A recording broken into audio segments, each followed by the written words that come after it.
Hey everyone, Magikarp here, and today we have our first in our competitive history series. Since it's the first video in the series, I'll start with the ground rules. First and foremost, this series isn't going to have any entries on exotics solely in Destiny 1 on the regular basis. They'll have to be in Destiny 2 at some capacity. Destiny 1 exclusive exotics may be a consideration down the line if I feel a certain exotic may never come back, but that's going to be few and far between. I'll make exceptions for any weapon with a Destiny 1 version that's close enough to a Destiny 2 weapon I feel I can reasonably compare. Red Death and Crimson being the best example off the top of my head, with maybe Zalo Supercell and Risk Runner involved as well, but I'll leave Destiny 1 exotics for special occasions, like everybody's favorite mythical, overpowered machine of death and destruction, Trespasser. Secondly, I'll be going over anything noteworthy the weapon did in PvE and PvP across the board, as well as Gambit when applicable. If a weapon is considerably unusable in one category but fantastic in another, like Sleeper Simulant in PvP or Last Word in PvE, I'll do my best not to bash over and over that a weapon isn't good there, just say it once or twice and focus on where it is good at and how it changed over time. Lastly, while there will be voting on the video of the next subject matter, special episodes may take precedent and come out as the video of choice subject or as an in-between video. I'm planning on making these once a month as well as all of the other content that's on the channel, and maybe a special video gets dropped in a couple weeks between each video. Now, on to the main subject. Today's video is on Hard Light, one of the only two exotic weapons to be present throughout the entirety of both Destiny 1 and Destiny 2. That is to say that it didn't have any time in between where it wasn't present. For example, Suros Ojin was around for the entirety of Destiny 1, but wasn't present in Destiny 2 until the Warmind expansion. In the very first instance of the Super Tech Foundry Omelon, which uses magic liquid bullets for some reason, but Hard Light uses light. Alright, whatever, Omelon can do whatever they want. They know better than I do, they're clearly smarter than me. I guess move over Sleeper Simulant, this is the real laser pointer of death. Or was it? Today we'll be looking at the patch history of Destiny's sandbox to see how competitive Hard Light was in Destiny's history. In the very earliest days of Destiny 1, exotic weapons were hard to come by, and if you happened to get Hard Light as an exotic drop in vanilla Destiny 1, you were likely to read it and be excited, followed by overwhelming disappointment. Hard Light fell into the mid-impact category of auto rifles, 600 rounds per minute and average impact, which in the initial launch of Destiny 1 were not exactly the meta choice. Don't get me wrong, they were good, but they were second fiddle to the high impact 450 round per minute of autos. In addition, despite having exotic status, Hard Light's overall ease of use was non-existent due to the weapon's ungodly screen shake. Despite being able to near maximize the stability, the weapon's visual screen shake is frankly obnoxious. The exotic perk, Volatile Light, did not do so much to convince people it was worth it. In this iteration, it solely amounted to a fusion of ricochet rounds and armor-piercing rounds, a far cry from Thorn's Burning, Red Death's Healing, or Suros' massive damage. And keep in mind, in these early days, Suros was a high-impact auto at 450 rounds per minute, the preferred PvP type of auto rifle, and Suros had a stranglehold on the meta for those that could get a hold of it, making Hard Light a novelty in the first days of Destiny and nothing else.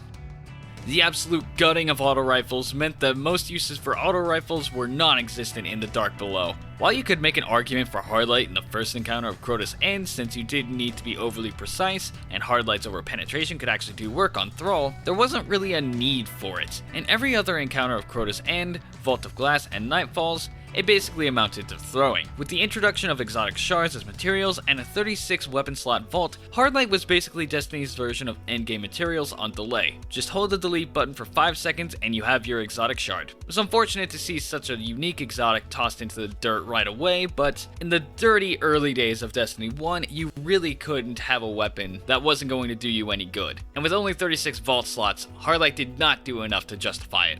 With the introduction of Trials of Osiris and House of Wolves, Hard Light was laughably bad. Auto rifles were the absolute worst primary weapon to use, especially with the overpowered meta of Destiny 1's sandbox. With Fellwinter's Lie, Final Round Aphrodite's Spear, 2-tap Walkaway Thorn, and 111 damage crit Last Word everywhere, Hard Light was nowhere to be seen. Hard Light wouldn't even hold a candle to the meta's number 3 pick, Red Death, which even with its ease of use and reliable 2-burst kill thanks to aggressive ballistics, it was only used as an anti-meta to Thorn, and it still single-handedly destroyed Hard Light. Auto rifles were considerably underpowered during House of Wolves, and Hard Light didn't bring to light anything to distinguish itself. And even if auto rifles had been any good, Hard Light's underwhelming exotic perk and debilitating screen shake made it for one of the most undesirable exotics in the first year of Destiny. Hard Light received a massive buff with the introduction of the Taken King, doubling projectile bounce, increasing the base stability to 80, and updating the visual effects from the sad tennis ball launcher to the rave-inducing Darude Sandstorm light show that Hard Light has kept to this day. In addition, auto rifles got a base damage increase across the board and a 30% damage buff against AI combatants. But the biggest buff to Hard Light was infinite range. That's right, that's a gun with no range fall off. Well, quasi-infinite. Yes, while technically they still had damage fall off, it was only at sniper rifle ranges that the damage drop off would even start to take place, which was so far beyond an auto rifle's main engagement range that for practicality's sake, it had infinite range. Sort of. With the 2.0 update, auto rifles started their damage drop off faster, since Hard Light negated the one nerf that came to auto rifles and got every buff thrown its way, including a stability buff so massive, and let Hard Light run off of aggressive ballistics, quick draw, and glass half full. Hard Light surely dominated the Crucible, right? In a word, no. Despite all of the buffs Hard Light got, the fastest rate of fire autos, specifically the Trials of Osiris Doctrine of Passing, went on to be the auto rifle of choice for anyone wanting a bullet hose, and all varieties of pulse rifles from the fastest like Grasp of Malak, all the way to the slowest like Spare Change .25, all outdamaged and outperformed Hard Light. Because despite infinite range falloff and high stability, Hard Light's low range stat meant its accuracy and aim assist outside of its usual effective auto rifle range made it still more or less a death sentence to try to use outside of normal auto range. But the biggest nail in Hard Light's coffin was one that had plagued it since the early days of Destiny 1, the obnoxious screen shake. Despite having such a high stability, Hard Light's lack of ease of use meant it was still outclassed in PvP and still didn't do anything of note in PvE encounters at all.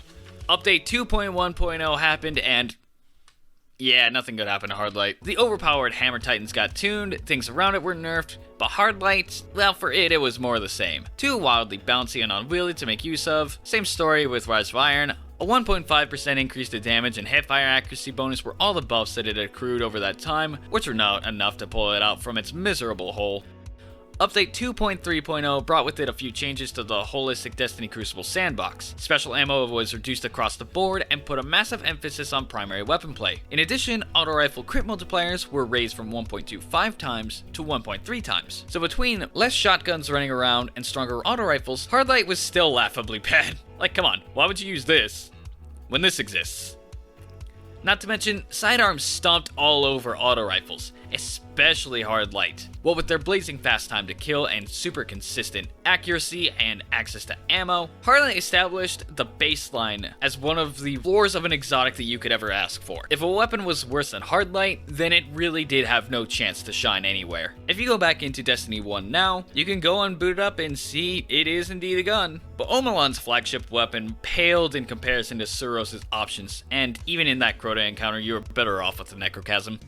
Hard Light didn't take a single day off from Destiny 1 going into Destiny 2, and a few things changed around. Volatile Light was unchanged from Destiny 1, still had the ricochets, still had the overpenetration, and still had the infinite range, but Hard Light was now an energy weapon now instead of a kinetic, with a new toggle for element type, meaning it finally not only shot the arc damage it should have always shot to begin with, but void and solar as well. Had elemental burns from Destiny 1 carried over, this would have made Hard Light a universally acclaimed PvE weapon, and the new Nightfall modifier from the early days of Destiny 2, Prism, which featured rotating element buffs and debuffs, surely Hard Light would finally have its moment to shine bright, right? Sadly, Hard Light still wasn't a diamond. While auto rifles were certainly strong in PvE on the onset of Destiny 2, this initial inception of Hard Light was a manual toggle in the weapon's submenu, which means in locked loadout PvE means its new sole purpose of existence in PvE was defeated by in-game mechanics. And even if Hard Light was used in PvE with any amount of seriousness, it was just because of the fact that a 49 round auto rifle with a good base reload speed coupled with alloy mag and basically infinite range was still going to be a decent option, but only because it wasn't explicitly bad. Overall, you were better off with Risk Runner, Sunshot, or Sweet Business if you were going to be running into PvE encounters in Destiny 2 early on. The former two of which were literally handed to players by the introductory quests in the game. The last of those exotics, Graviton Lance, was not any good in this state, so that one I won't even bother going over. Hard Light wasn't actively bad at this point. It actually was okay, but it was just outclassed overall, and the one thing that it was designed to do from the outset was unfortunately not addressed in the way that the actual weapon was designed.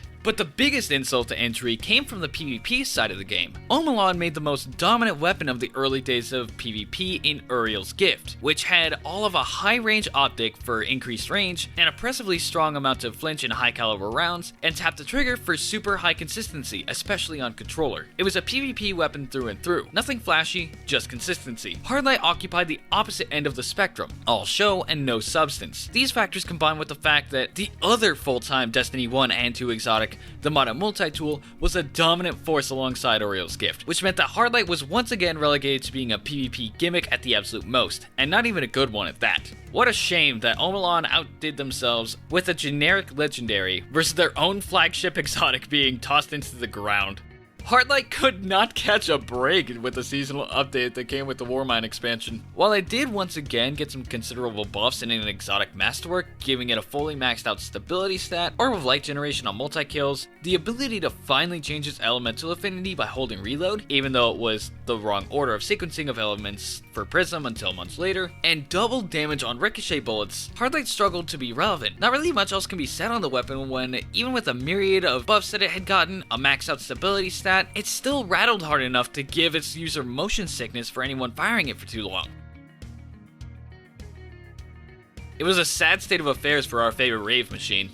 Forsaken and Shadowkeep came and went, with Hardlight not really changing a bit, bouncing along like a poorly designed roller coaster that I'd be terrified to ride. Then January 8, 2020 rolled around with a patch update 2.7.1 with 10 words that would change Hardlight forever. Adjusted scope feedback and screen shake while firing Hardlight. Like a gift from the Traveler herself, Hardlight finally got the one buff it had desperately needed for the past 6 years. The camera shake being abundantly overwhelming. Our techno friend was finally freed from its shackles, and the community went mild. Sure, you actually saw it in the Crucible a bit here and there, a far cry from the never-used state that it was in before, but now it had finally evolved from its Hardlight issues to global auto rifle issues. It was as stable as a laser, pun intended, but auto rifles were globally considered underpowered. Sure, it didn't have any damage drop-off due to its exotic perk, but auto rifle damage was still an issue, with 150 round per minute hand cannons ruling the roost and shotguns and sniper rifles like Mindbender's Ambition and Revoker on every lane. It was hard to justify the use of it in the face of stiff competition. Still, it was really something special to see a weapon with such a unique identity that struggled for years to be relevant, to finally be relegated to being one of the best auto rifles in the game, even if autos weren't in the best state in the game at the time. At this point in time, both Hardlight and Suros Regime were considered to be sleeper picks in the meta due to their strong traits as exotics. Then of course, that changed with Season of the Worthy. Hardlight was only benefited by the seasonal sandbox changes, everything from one-hit kill abilities being tuned down, and the substantial auto rifle buff meant Hardlight went from the best of the worst weapon type to the best of the best. All of the compounding buffs over the years, combined with a meta conducive to auto rifles, meant that Hardlight finally could shine bright in the Crucible. The infinite fall-off making the range artificially higher, the double damage ricochets being simultaneously oppressive and hilarious due to Hardlight's massive magazine and blazingly fast reload with a natural base 68 and alloy magazine, as well as a seasonal mod variety of enhanced auto rifle loader at a paltry 1 energy. These combined with the pinnacle sniper rifle Revoker or trial shotgun Astral Horizon made for a simultaneously versatile and deadly weapon. The range and lethality across all ranges save for ultra close or past 35 meters meant Hardlight was able to facilitate aggressive and passive play, especially on Titans using Antea swords. Hardlight finally got to be the flagship weapon of Omolon, and what a show it was to see a weapon so long relegated to the forgotten pile of junk exotics suddenly surge to prominence was a truly inspiring tale for one of the most interesting weapons out there. This wasn't to say that Hardlight was uncontested, far from it. The former king of auto rifles, Suros Regime, was particularly deadly and arguably better than Hardlight. Suros was adapted to 600 round per minute in Destiny 2, and its lethality with spinning up and healing made it still the king of auto rifles on a strictly time to kill basis, and one of the best in one-on-one engagements. But the higher amount of learning curve with having to figure out what the best time to start spinning up was, combined with the less range compared to Hardlight and the lack of a sniper as powerful as Revoker in the energy slot, made it a tough sell on the former king of auto rifles. It was still phenomenal, just not as universal as Hardlight, especially the Hardlight Revoker combo. While beloved exists, its inconsistency of killing supers and Revoker's powerful ammo economy made Revoker the preferred sniper rifle, and by extension, Hardlight the preferred exotic auto. Had their weapon slots been changed, maybe that wouldn't have been the case. And finally, April 29th, Update 2.8.1.1, A hotfix to Season of the Worthy was an update specific to targeting Hard Light's dominance over PvP. Its stability was slightly reduced, but the big changes were a reduction of ricochet damage from double to 35% additional, and now has damage drop off again. While it only floors out at about 70% damage minimum versus all other auto rifles flooring at 50% damage, this was still enough to see it fall from grace. It's still a very good exotic in PvP, but not the metagame defining terror that it once was. Hard Light is absolutely not a pushover in PvP as of the recording of this video, even with the adaptive frame auto rifle nerf that happened upon the release of Beyond Light. But as of this recording, it's still a very solid weapon, even if it's not overly dominating like how it was. As for PvE during this time frame, during its month and a half of absolute best, Hard Light was good for all levels of play that didn't involve champion mods. The lack of ability to stun those targets wasn't unique to itself, but rather a global exotic issue. Thankfully, this is no longer the case, as anti-champion mods are now on the armor rather than on the weapon itself. Outside of that, it wasn't anything truly special outside of being able to break any barrier in the game, and for getting any type of element-based kills or auto rifle kill bounties done. It wasn't bad. Far from it. It was just kind of a standalone fine exotic, but probably not worth the opportunity cost of a raw powered exotic like Xenophage or utility exotic like Ariana's Vow or Divinity. You wouldn't be explicitly hurting yourself by having it. No one's going to laugh at you for having that weapon on. You just weren't doing something super above a legendary weapon at that point. Sure, you had a little bit more range compared to a legendary weapon, but annoying hunger in your place would not be any detriment to your loadout. Overall, Hard Light was decent in PvE, but nothing truly spectacular.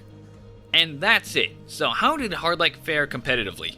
It fucking sucked. For years. It kept getting individual buffs around its quirks, but between auto rifles being historically either meta or garbage, usually garbage, its weapon type already was keeping it back. But no matter what state auto rifles were in, Hard Light was never considered at any point because of its abysmal recoil. But the out of nowhere adjustment to recoil followed by a global auto buff let it suddenly be a top tier threat in trials, and it was anywhere from underwhelming to perfectly serviceable in PvE. Still, it was beautiful to see one of the biggest butt end of jokes of an exotic being tuned into a defining PvP weapon within the metagame. And it's certainly funny to see one of these weapons of all things to get a mid-season patch. You never saw that with Thorn or Last Word back in the day, so I guess that means Hard Light's better than these, right? We'll see maybe in another video. Thanks for watching, everyone. If you want to see more of these, be sure to subscribe and hit the bell icon for more notifications.